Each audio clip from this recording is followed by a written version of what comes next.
very much for the report. And I think you're exactly right as far as the importance of high-speed internet connection, and whether it be telemed or MOOCs or commerce, it's absolutely needed. And I even think I recall Governor Plenty's discussion about this 10 years ago when I was in the House. So my question is, in 10 years, technology has changed an immense amount. And my question is the goal that we set 10 years ago, is it relevant for today? I don't know if the speed, in my own mind, I'm a little wondering about, I'm still trying to come to grips with this 20% Olmsted County number. I know that just can't be accurate. But what I'm wondering is, really, is our goal relevant for today? Because a lot has changed in 10 years. And I'd like your thoughts on that. Not just necessarily speed, but also the way that we access the internet, because that has certainly changed a lot as well. So if you could kind of speak to the mobile piece versus the non-mobile aspect, and you mentioned also the dig once process.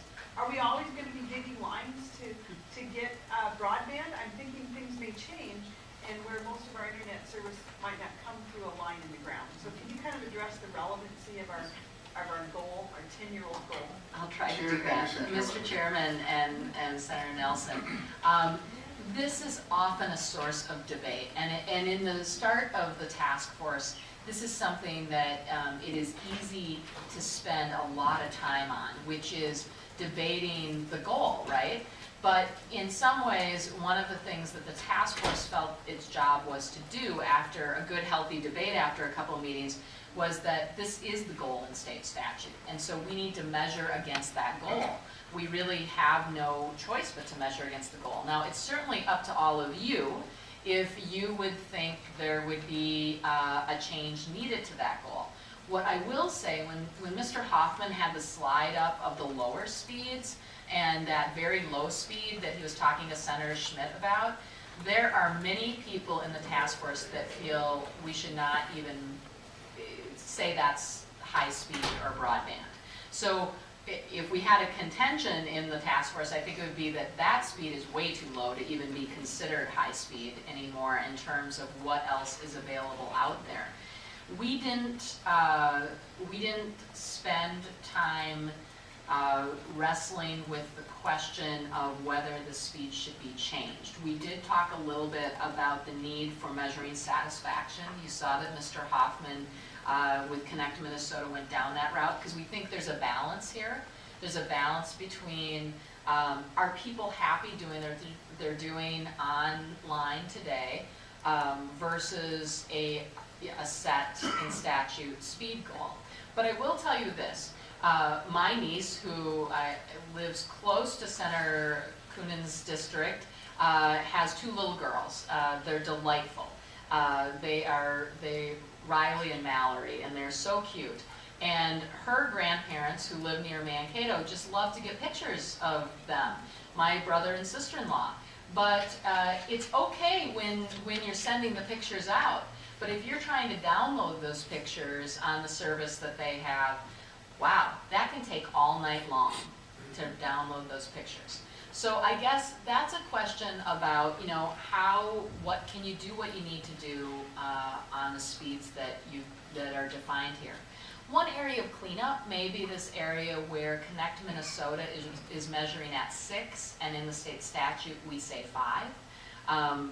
It would be great if you guys wrestled with that question because it makes it a little messy for the measurement purposes in terms of going forward. Now let's see, you ask about mobile. We see this as a growing area of interest, and I know that Dr. Geller is going to present some really important information on digital divide and how the digital divide disappears a bit with mobile access. But I do think that we need to still be concerned about, here's what the providers I think would tell you. Even if it's a mobile provider, somewhere there is a wire in the ground to a tower today, for the most part. And so when you ask about dig once and you ask about service availability, even to get to that tower, you need to dig in the ground and get some sort of connection out to the tower for the tower to be able to operate. Now, could we see a day when we're all satellite? Maybe, but it's not going to be by 2015. And so by the goals that are in the state statute, which we are measuring ourselves against, we can't quite get there by then. So I think that's, you know, there's a couple different ways to look at that. The other thing about satellite, and we should just say this, is that in certain topography in the state, satellite is less than adequate. We had folks when we were at the Deer River hearing who told us, you know, it's great until it snows. It's terrific until the wind blows. And then it becomes an issue. And so if you're utilizing it for things that you don't need a particular fixed time to get connected, probably okay. The problem is if you're relying on it for telework, if you're relying it on a healthcare appointment, if you need to do your online class, it's going to be less than adequate then, in many cases, if there's an issue with weather. Did that get all those questions, Mr. Chairman? Yes, you did a great job. It looks like we still might have room for some improvement, but thank you. Yes. Thank you very much. Madam Chair, obviously I want to thank you and the task force for all the hard work that you've put in, and I know that we're going to be reviewing the summary of recommendations and obviously working with you and the other members to see if there's some things that we can bring forward. I know you've already had the collaboration you talked about with Connect Minnesota and with Dr. Kelliher. Do you know under the governor's budget proposal, he recommended funding for that broadband development office? Would you envision then that your task force would also now work closely with them? I mean, obviously he's made a real commitment to this, but just how do you see that kind of fitting in with your role as the chair of the task force? So, Mr. Chairman, thank you for that question. We believe that it would be a very close relationship working with the Office of Broadband Development fully envisioned.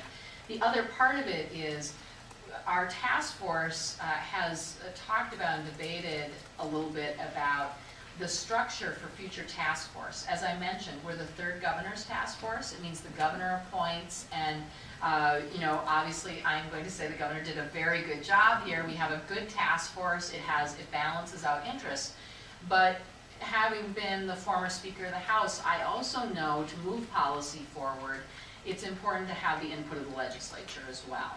And so one thing that could be envisioned as well with this newly envisioned office or establishment of office is some more statutory designation of a task force commission structure where there would be input by the legislature as well as the governor, so that there's some accountability mechanisms for all of you for the work that a commission or task force does, as well as thinking about the policy development side of things. Thank you. Any other questions? Senator Schmidt. Thank you, Mr. Chair. Madam Speaker, I have a quick question for you. Sorry, I stepped out of the room, so if I missed this, I apologize. But if you could just address what's happening in rural Minnesota in particular with respect to meeting the state's goals for broadband speed, you know, both upload and download it, and just give us a little picture on what's happening in rural Minnesota. I think we've seen, you know, a couple of different perspectives here today. I think for this community in particular, it's good for us to focus in on what is happening on rural Minnesota. And again, I apologize if I missed you addressing this from Ms. Gunn. That's a good question. Chair Anderson Kelliher. Mr. Chair and Senator Schmidt, thank you for the question. The maps provided and on the Connect Minnesota website will give you a very visual picture of this.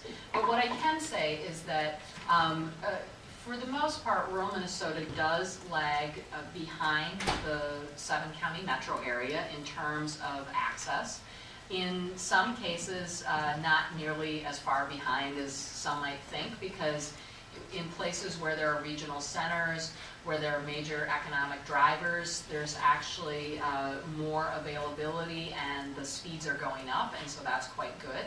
I think the challenge in rural Minnesota as well are issues of being able to get to that last mile, that last farm, the community where it's much smaller and how to properly address that. So it can be a barrier for a number of people. We also heard from people, Mr. Chair and Senator Schmidt, along the way, who are running their businesses in small towns across Minnesota, and how important this is. I know Dr. Geller is going to talk about this a little more in terms of adoption in rural Minnesota and across rural Minnesota. One of the things that I think is important for us to continue to talk about are the uses and the importance for business. That when a business has a high-speed internet connection and a website, they do significantly better with their sales. And that doesn't mean they have to be selling online necessarily, but I think we've all had this experience. You know, 11 o'clock at night, you're trying to figure out your next day's activities, and you want to know. You know, in my retirement from the legislature, I know almost every quilt shop in this state, and I often look for where the quilt shops are at. And much to my husband's absolute, horror, that I'm looking for the quilt shops and trying to figure out when they're open. And so those that have a website and have that high-speed connection are doing much better than the ones that aren't. And it is a simple fact. It's that people know where to find you and how to find you. So it's a real advantage in rural Minnesota to be able to connect and be connected, as well as be living where you want to live and do what you want to do. So it's an important piece of this, but I know Dr. Geller is going to present great stuff to you today. Thank you very much. Members, any other questions? Thank you. That was very